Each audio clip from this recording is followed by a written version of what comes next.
Добрый день, дорогие овны! Добро пожаловать на мой канал. И в этом видео я расскажу ваш гороскоп на 2025 год. И если до этого в интернете прослыла история, что 2024 у нас год кармы, то я скорее скажу, что 2024 был годом выбора. А год кармы поистине нас всех ждет. Это 2025, когда мы получим результаты своих трудов, выборов и возможностей, да, когда все будет, я бы так сказала, зависеть не только от наших сил, но еще и внешней силы природы, катаклизмов и возможных разрушений будут нас с вами ждать. Итак, дорогие, если у вас плохо прогружается это видео, включайте VPN для того, чтобы смотреть его на одном дыхании. Ну и, естественно, присаживайтесь поудобнее, будем разбираться, потому что 2025 год поистине приготовил нам очень много нового. И я не скажу, что первая половина года будет очень легкой. Не скажу. Здесь очень много сложностей, но тем не менее мы все преодолеем. Итак, поехали. Если разбивать по месяцам, то январь у нас, пожалуй, будет месяцем для всех овнов по-разному. Да? Как обычно, делим на декады. Овны первой декады – это те, кто родился в марте.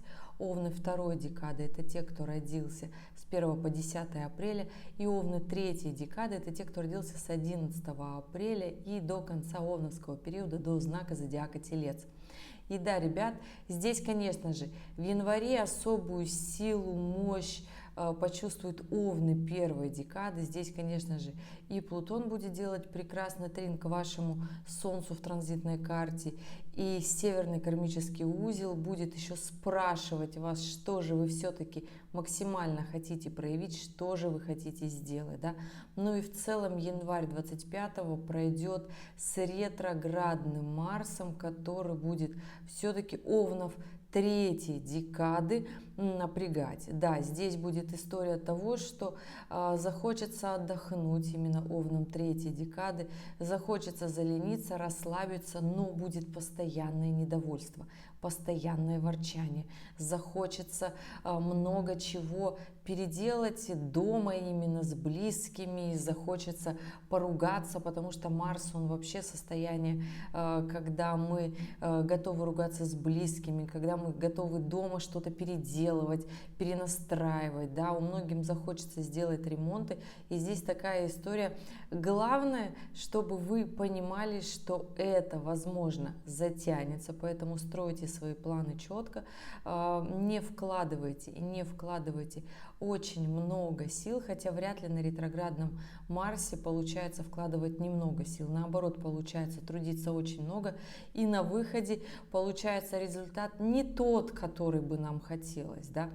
И да, идем дальше. В конце января, в начале февраля у нас разворачивается и Юпитер, и Уран. И здесь такая история, что Юпитер на самом-то деле для овнов второй декады здесь принесет очень много, я бы так сказала, таких возможностей, оптимизма, радости и ожидания от будущего, что что-то, все, что они прикладывали, все силы 2023 и 2024 год, наконец-то начнет получаться, проявляться как-то вот по-другому, в виде финансов, в виде успеха, в виде каких-то плюшек и бонусов, которые способствуют развитию. Все зависит от того, с чем вы работаете, потому что профессии, естественно, у нас у всех ребят разные, но Юпитер – это планета, которая нацелена на социальный успех.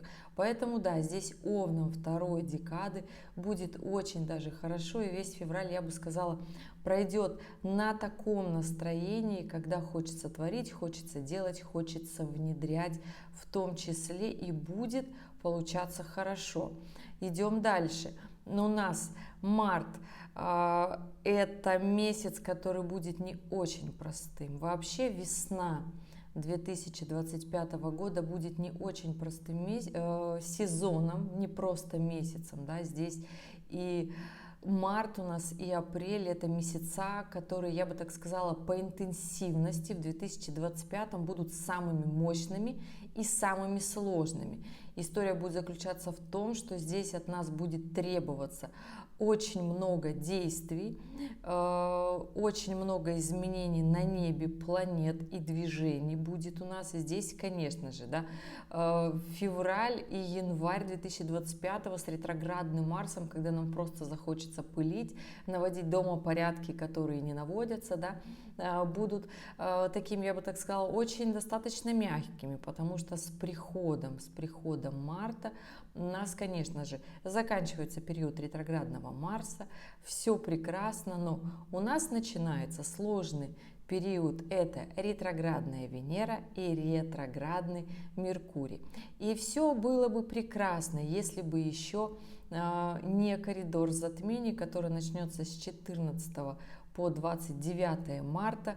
И здесь история того, что как раз-таки ретроградная Венера и ретроградный Меркурий в этот момент будут тоже на небе у нас достаточно активны. И это история, которая, ну, я бы так сказала, необходима дипломатия, необходимо все-таки иметь четкую цель в жизни, необходимо понимать, кто вы, зачем вы, потому что 24 год на самом-то деле должен был принести овнам осознание, что вы хотите вообще в принципе от этой жизни, потому что с приходом весны 25-го начинаются те самые сложности, которые, ну, нас уже подводят к той самой реализации, к которой мы долго шли. И здесь, ребят, не просто так, потому что у нас еще в этот период, конечно же, после коридора затмения сразу у нас с 31 марта у нас Нептун меняет знак и переходит из Рыб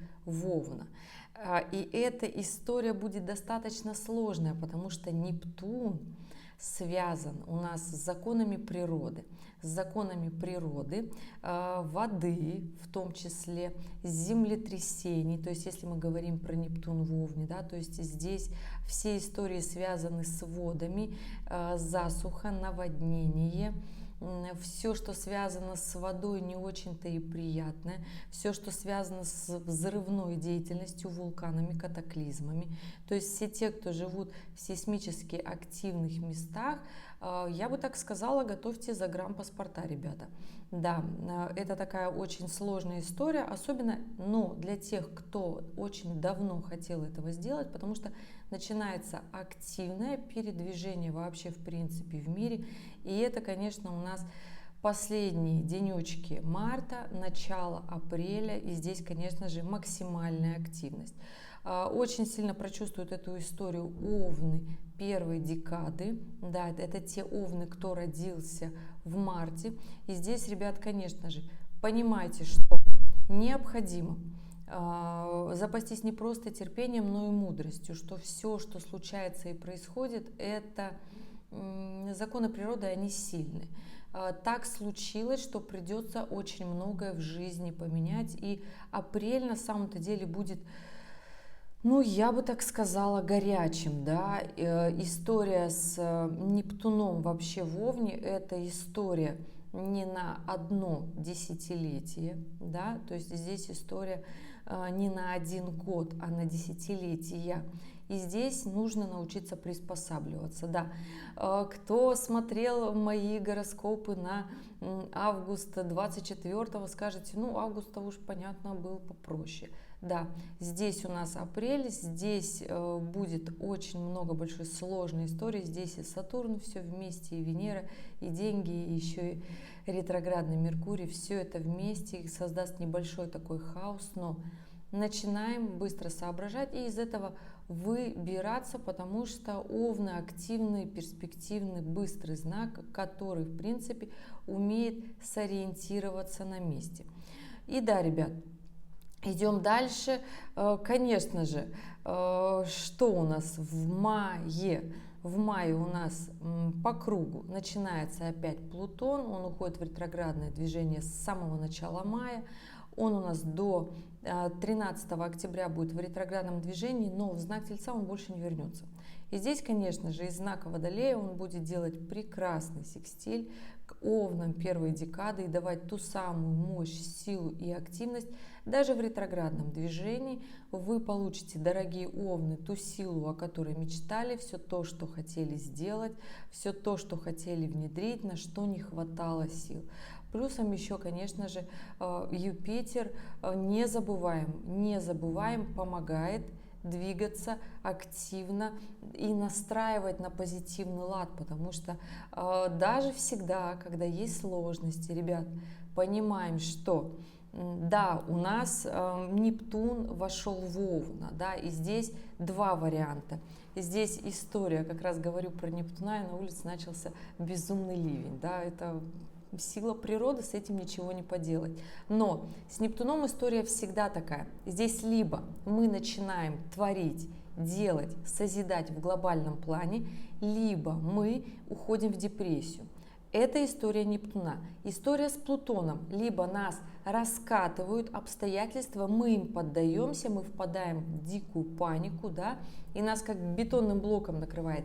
Либо мы на этом аспекте начинаем зарабатывать деньги, открываем свое дело, что-то новое, бизнес. С Юпитером все попроще. Аспект Юпитера – это всегда либо нас несет в своих мечтах, планах, и они не имеют под собой никакой подоплеки к развитию, либо же мы, наоборот, понимаем, ищем в своей работе, даже на напряженных аспектах, свои ошибки, говорим, где мы не правы, понимаем, что нас несет, и на напряженных аспектах начинаем исправлять ситуацию. Но так как Юпитер в этот момент в гармоничном аспекте, то здесь наоборот нужно себя немножко приземлять и понимать, что да, сейчас очень много вдохновения, активности, огня для реализации, интеллекта в том числе, потому что Юпитер, он в Близнецах. И здесь, конечно же, этой весной нужно внедрять многое, открывать, не знаю, все свои чертоги разума, интеллектуальные способности, силу и мощь для того, чтобы внедрить, реализовать. И я бы так сказала, не провалиться в эту сложность, в эту реальность, которая будет со всех утюгов нас останавливать. Ребят, всегда помним, я всегда говорю, что у нас есть наша жизнь и есть наша социальная жизнь. Да, социальная жизнь – это тоже важно, но мы никогда не будем активно участвовать в социальной жизни, пока наша собственная жизнь находится в утопическом состоянии. Поэтому поднимаемся сначала сами и потом начинаем активно реализовываться в этом мире, потому что мы все-таки живем в этом материальном мире, и мы не можем абстрагироваться от событий, да? Мы не можем уехать куда-то в чащу и жить где-то там далеко. Поэтому да, дорогие Овны, дерзайте. Я бы так сказала, если подвести итог, то самое мощное, сложное, но очень динамичное время для вас это будет весна. И естественно, в ваши дни рождения, да, все начинается как раз-таки активное к вашим дням рождения. Это конец марта и апрель. И здесь история того, что именно это время требует от вас, от всех, неважно какой вы декады Овен, активности, реализации, амбициозного времени и движения, максимального проявления, максимального включения в себя, потому что другие события этого года, они не будут уже настолько динамичными, они не будут уже настолько, ну, я бы так сказала, подшатывать нашу реальность, да, поэтому да. В начале мая разворачивается Плутон, и даже в ретроградном движении он все равно будет помогать. Что у нас еще в мае? В мае у нас не разворачивается, переходит тоже в Овна Сатурн. И здесь, конечно же, если до этого состояния вы, я бы так сказала, впали в состояние, ну, на вот такой нептунианской энергии, впали в депрессивное состояние, то здесь следом подходит Сатурн, и Овны первой декады почувствуете прям то, что обстоятельства не очень приятно, но заставляют что-то делать. Это конец мая, 24-25 мая, в зависимости от того, в каком полушарии вы живете. У нас Сатурн переходит в знак зодиака Овен, и здесь, ребята, да, нужно будет делать, даже если не нравится, если не хочется, если не состыковки, если вот прям депрессия, апатия, да, лето копытом бьет. Но нет, ребят, необходимо делать, необходимо внедрять. И, конечно же, здесь история про то, что чем больше вы будете делать, тем больше будет получаться. Потому что все-таки у нас Сатурн не ретроградный, он директный и он в Овне. Он очень активный. И обстоятельства будут связаны с деньгами, связаны с социальным статусом, с ростом и подъемом очень быстро и нахрапом по-овновски подбираться. Поэтому здесь, дорогие, я, конечно же, скажу, что ни в коем случае нельзя тормозить, ни в коем случае нельзя в это состояние проваливаться, да, и вот здесь, конечно же, хочется сказать, что будут какие-то истории, у кого-то сложные, связанные с финансом, возвратами долгов в том числе, да, потому что все-таки Сатурн будет в соединении с вашим натальным Солнцем в транзитных картах. И здесь, конечно, очень сильно придется быстро реагировать, да. Все в зависимости от того, конечно, в какой вы день родились, у каждого свой гороскоп, я рассказываю общий, да. Но все-таки Сатурн даст дисциплины, активности, мощных движений и того самого начала продвижения, если вдруг вы не собрались весной, да.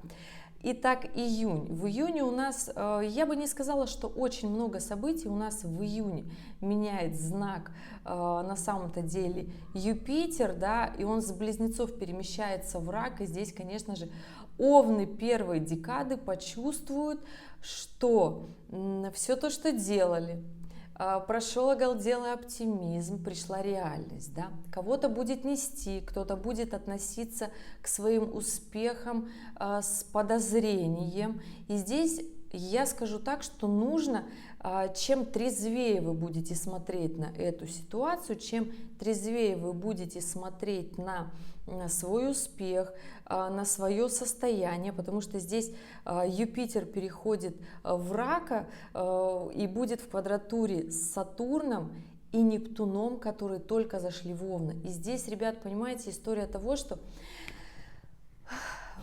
те люди, кто родились в 80-х, они прекрасно понимают вот это состояние. Многие из них родились с аспектом Сатурн в квадрате с Юпитером. И это история того, что сложно найти баланс между старым и новым, между развитием и остановкой. Да, это когда один день ты чувствуешь себя Наполеоном, у тебя полно желаний творить, делать, созидать, куда-то продвигаться, да, учиться чему-то новому. На следующий день ты просыпаешься и думаешь: так, нет, вообще какая-то мысль не та. Особенно те, кто родились во второй половине 80-х годов, вот этот аспект у вас есть в натальной карте. И это вот эта история этих качелей, да, и, пожалуй, у Овнов эта история будет в июне, когда вы будете сомневаться, правильно ли вы делаете или нет. И здесь еще, конечно же, будет портить ситуацию Нептун, который будет вот так задурманивать вот эту историю. Когда захочется что-то сделать, вдохновение придет, вдохновение покинет. И если не будет получаться сразу, то будет получаться, знаете, через силу, через лень, но не с такой скоростью. А у кого-то вообще эта история может проиграться сквозь розовые очки и вообще скажет: да у меня и так вообще все прекрасно. Но очарование от того, что все прекрасно и вас все радует, естественно, это ваша лакмусовая бумажка, ваши отношения, ваши финансы, ваша работа. Если вас здесь все устраивает реально, эта история не на один день, да, то вам реально все хорошо, тогда у вас все прекрасно. Если же эта лакмусовая бумажка печатает, что все плохо, все ужасно, мне все не нравится, и у вас депрессивное состояние, то здесь, ребята, да, берем, составляем четкие планы и делаем, что же хочется сделать, что же хочется внедрить, что же хочется, как вообще в этом мире себя проявить. И здесь, конечно же, скажу, что у нас наступает на пятки июль, и июль будет для Овнов месяцем тоже непростым. В июле у нас сразу несколько таких событий. У нас, во-первых, у нас меняет знак Уран. Он у нас из Тельца переходит в Близнецы, и это случится в красивую дату 7.07. Да, ребят, знаю, все астрологи будут про это еще писать, пожалуйста. У нас близ этой даты 5 июля у нас уходит в ретроградное движение как раз-таки Нептун, и 13 июля у нас уходит в ретроградное движение Сатурн. И вот эта вот вся история, когда мы будем переделывать свою реальность, пересматривать свою реальность, все вложенные силы, но при этом здесь Уран, который перешел в Близнецы, будет как раз-таки очень классно влиять на Овнов первой декады. Да, ребят, я знаю, что 2025 год – это год сложностей для Овнов первой декады в том числе, но это не говорит о том, что вы плохие люди, это не говорит о том, что вы как-то вот не так себя ведете. Это говорит о том, что если вам ваша жизнь не нравится, то ее надо менять, надо ее усложнять. Да, ребят, потому что тот уровень, на котором вы находитесь, вы уже там наигрались, и надо подниматься, брать новые вершины, брать новые ступени, да, под свою ответственность, естественно, но так гораздо интереснее. И здесь, конечно же, эта история вы будете пересматривать, она будет пересматриваться, эта история, аж до ноября, до декабря. Сатурн и Нептун будут в ретроградном движении, я бы так сказала, вот, почти полгода, да. И здесь история того, что выйдут и Сатурн, и Нептун все-таки из Овна, станет полегче, но при этом здесь семимильными шагами Овны начнут с июля месяца активно и мощно развиваться, потому что Уран в Близнецах даст ту самую силу, новаторские возможности, новаторские идеи, когда все то, для чего копился ваш опыт, начнет проявляться, может быть, не совсем ординарно, но однозначно это будет лучше, чем было. И здесь, конечно же, июль, здесь, конечно же, август, здесь, конечно же, сентябрь, в том числе необходимо следовать вот этим историям, необходимо здесь все-таки работать, да. Вернется обратно Уран у нас только в ноябре в знак Тельца, поэтому, дорогие, до 8 ноября действуйте активно. Овны первой декады, у вас вообще будет очень много сил, очень много новаторских идей, особенно те, у кого в натальной карте Уран — это сильная, мощная планета. Прекрасно взаимодействуйте с ней и ни в коем случае не тормозите. Что касается августа. Август, конечно же, будет по классике противоречивым. Ребят, не скажу, что август будет каким-то очень простым, но все-таки здесь у нас есть небольшая такая точка заземления, да.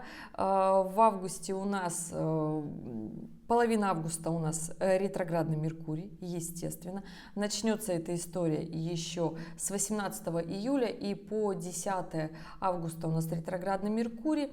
Не скажу, что очень будет какая-то очень сложная такая энергия. Ретроградный Меркурий будет во Льве. Здесь главное не наговорить лишнего, не испортить себе репутацию, а так, в принципе, для Овнов будет этот момент шикарный. Для Овнов первой декады вообще, ребят, становитесь ораторами, делайте, выходите на публику вместе с аспектом Урана. Это будет прекрасная возможность сделать, запустить то, что давно хотелось, давно мечталось. Прекрасно, я скажу так. Противоречиво будет лишь то, что на самом-то деле август месяц в принципе вообще всегда непростой, да? Как говорится, здесь еще у нас будет, если мы говорим именно про Овнов, Сатурн с Нептуном будут у нас в оппозиции с Марсом, да, и здесь история выбора, как активно вы будете действовать, как активно вы будете что-то внедрять. Здесь история сделать то, что раньше не получалось, причем зайти дипломатично, зайти красиво, зайти активно. И здесь история того, что вот этот самый ретроградный Меркурий, ребят, будет на самом-то деле вам только помогать. Поэтому здесь обучение, внедрение, поездки, все те, кто хотел отдохнуть, расслабиться, хорошее на самом-то деле время. Но если ваша работа связана с творчеством, вдохновением, с музыкой, прекрасное время поработать. Да, потому что будут силы, как раз-таки Нептун в соединении с Сатурном, будут давать силы для работы. Будет получаться большой объем очень сложной работы, которая не получалась ранее. И поэтому я скажу, что август хоть и противоречивы, хоть и захочется где-то отдохнуть, но если у вас в планах отдохнуть нет, тогда эта история поработать, и она сложится очень даже хорошо. По крайней мере, от других августов последних лет он будет отличаться кардинально, поэтому делайте здесь и внедряйте. Да, что хочу сказать, что у нас с началом сентября у нас покидает Сатурн знак Овна. Да, здесь станет вообще полегче работать, но вообще сам сентябрь для Овнов, да, я скажу, ребята, так. У нас в сентябре еще и коридор затмений, который будет непростым. Коридор затмений с 7 по 21 сентября. И здесь история того, что это тоже убывающий цикл лунного и солнечного затмения, поэтому в этот коридор затмений, точно так же, как и в весенний коридор затмений, я бы не планировала что-то новое начинать, потому что начатое в этот момент будет сложновато продвигаться, то есть наоборот заканчивать какие-то дела хорошо, начинать что-то новое будет реально прям таки очень сложно.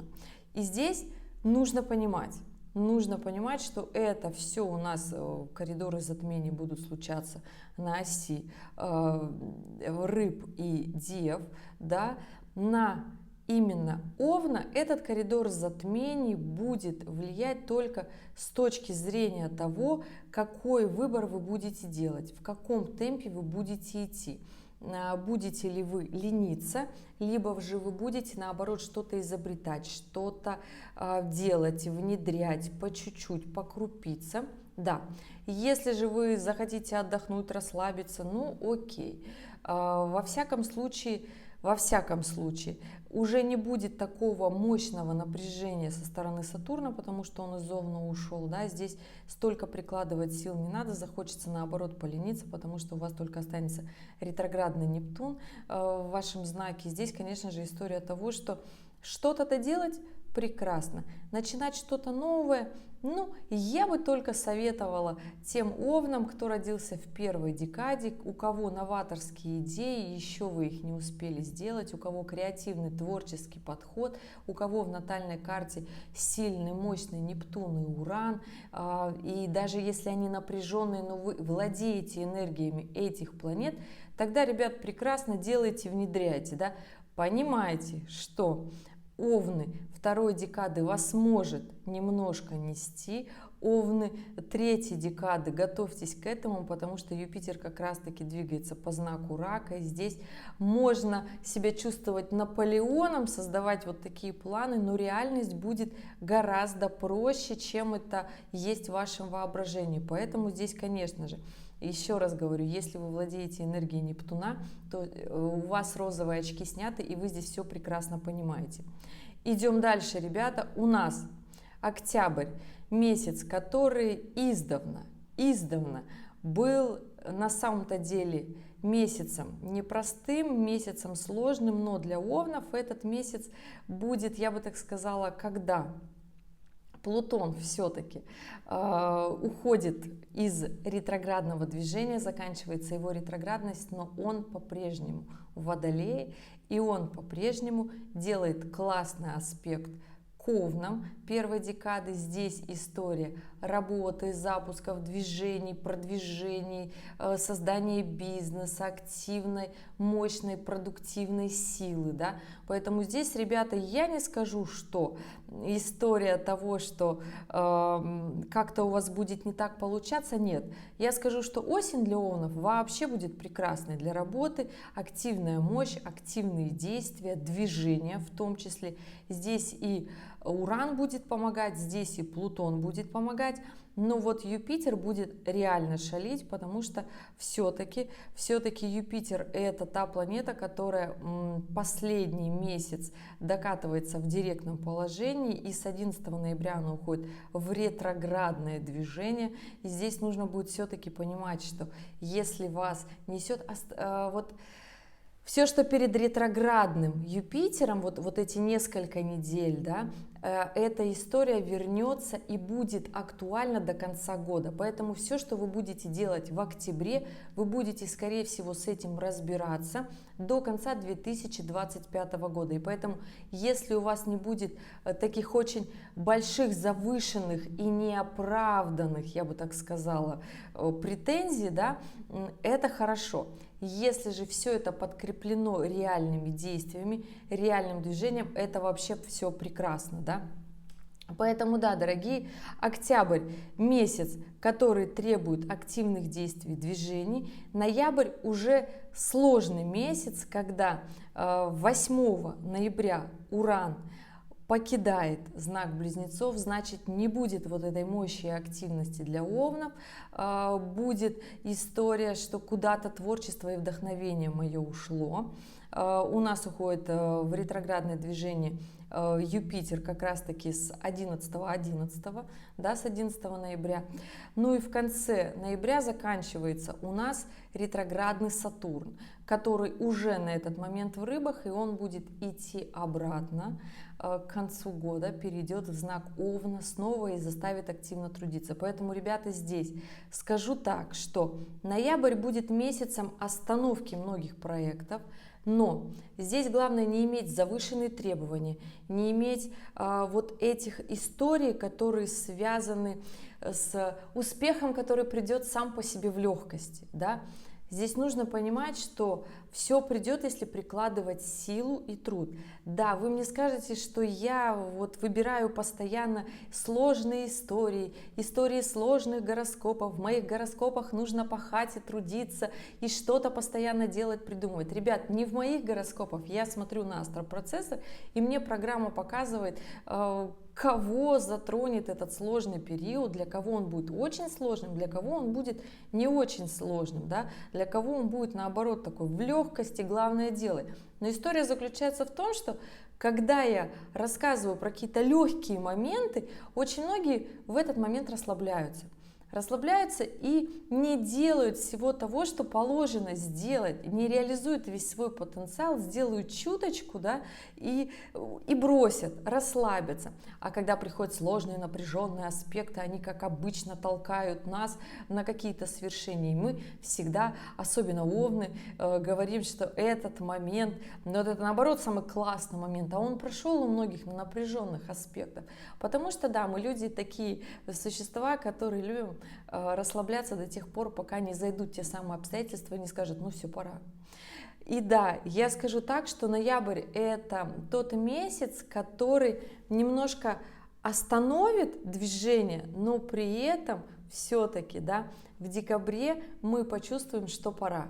В декабре мы почувствуем, что пора, и здесь, конечно же, ребят, нужно просто понимать все силы, все свои возможности, да, потому что у нас и к концу ноября уже будет выходить, уже будет чувствоваться вот эта вот легкость, Нептун выйдет, и вот это очарование, что все прекрасно, а у кого-то наоборот депрессивное настроение, оно уйдет, да, потому что у нас с 10 декабря заканчивается ретроградный Нептун, и он уже будет на самом деле в знаке Рыб, да, и я так скажу вам, ребят, что у нас декабрь 2025 года будет достаточно сложный и противоречивый, да. Здесь, конечно же, Марс, который зайдет на весь декабрь, я бы так сказала, в Козерога, будет вот Овнов прям подпинывать и говорить, делай активно, делай сейчас. Включится вот это вот, я бы так сказала, второе дыхание, да. Здесь при этом Юпитер все-таки будет нам говорить мало. Делаем мало, делаем нехорошо, делаем некачественно, и внутренне такой, я бы так сказала, критикан будет постоянно недоволен. Да?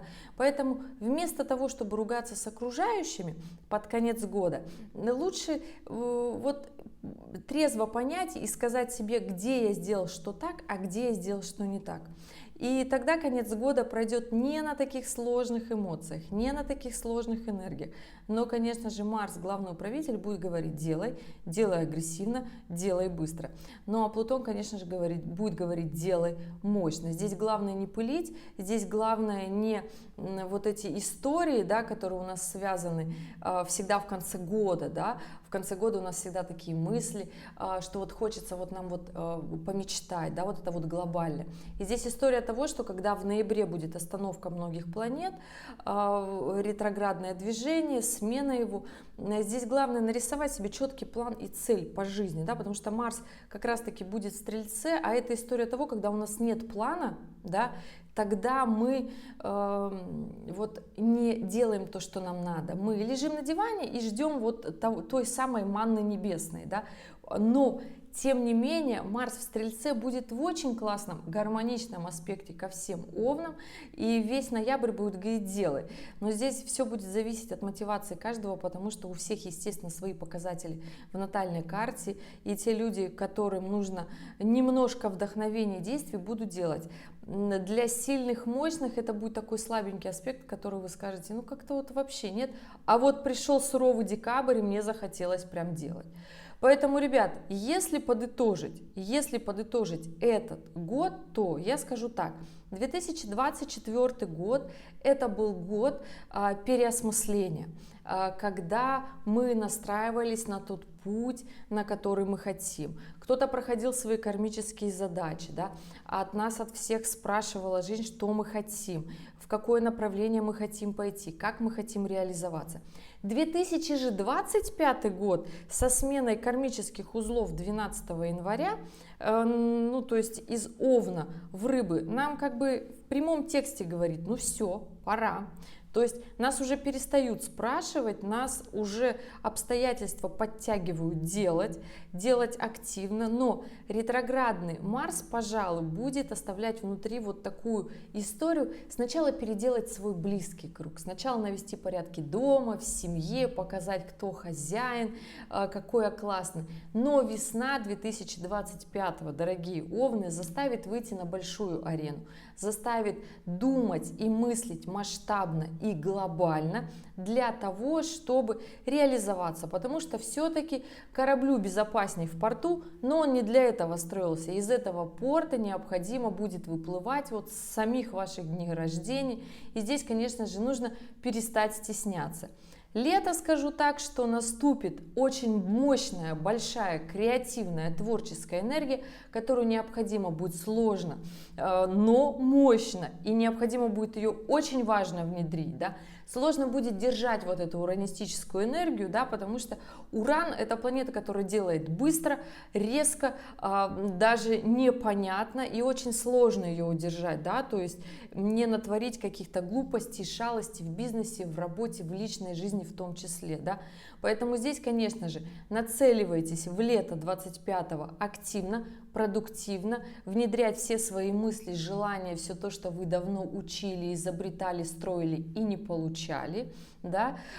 И осень, конечно же, это история, когда мы делаем работу над ошибками всех тех своих попыток, которые не получились, не удались, но мы себя не пилим, мы идем, внедряем и активно действуем. Если смотреть, конечно же, по интенсивности 2025 года, то многих весна, конечно же, из колеи выбьет. Да. Сложные мировые события весной 2025 будут подкашивать. И здесь, ребята, еще раз вспоминаем, что у нас есть социальная жизнь, мы ее любим, мы ценим, но мы не можем активным быть социальным персонажем, пока в нашей жизни полный хаос. Поэтому организуем свою жизнь, свою работу, свою личную жизнь, потому что для овнов 2025 год – это когда вы выходите в развитие, развиваетесь и на этом фоне зарабатываете деньги, которые будут приходить. И приходить они будут очень хорошо. Здесь главное активно действовать, прикладывать все силы. Не скажу, что будет легко, нет, ребят, но все самое ценное и важное дается всегда в трудностях. Поэтому здесь эту историю, дорогие овны, вы прекрасно понимаете. И да, если двери, в которые вы стучитесь, не будут открываться с первого раза, стучите в них лучше и совершайте еще больше попыток. Ребят, если у вас остались вопросы, свои персональные вопросы, потому что я всегда говорю, что это общий гороскоп, он достаточно большой, объемный и масштабный. И для каждого отдельного овна история в личных транзитных картах может проигрываться совершенно по-разному. Поэтому свой персональный вопрос оставляйте в комментариях под этим видео. Обязательно указывайте свою дату, время, место рождения и ваш вопрос касаемо 2025 года, и я постараюсь на него ответить. Те, кому нужно быстро, срочно, прямо сейчас, естественно, жду на консультациях, потому что иногда бывает, я сложно и долго отвечаю на комментарии, просто потому что, ребята, вас становится очень много, и я вам за это на самом деле благодарна. Спасибо за доверие, спасибо, что были здесь и дослушали, досмотрели это видео до конца. В конце ролика по классике актуальные видео, которые вы можете посмотреть, принять верные решения. Эти ролики будут в течение года, естественно, пополняться. Все, что относится к 2025, оно будет здесь. И я надеюсь, поможет вам для вашего продвижения, для вашей реализации. А я с вами прощаюсь до следующего видео. Пока-пока.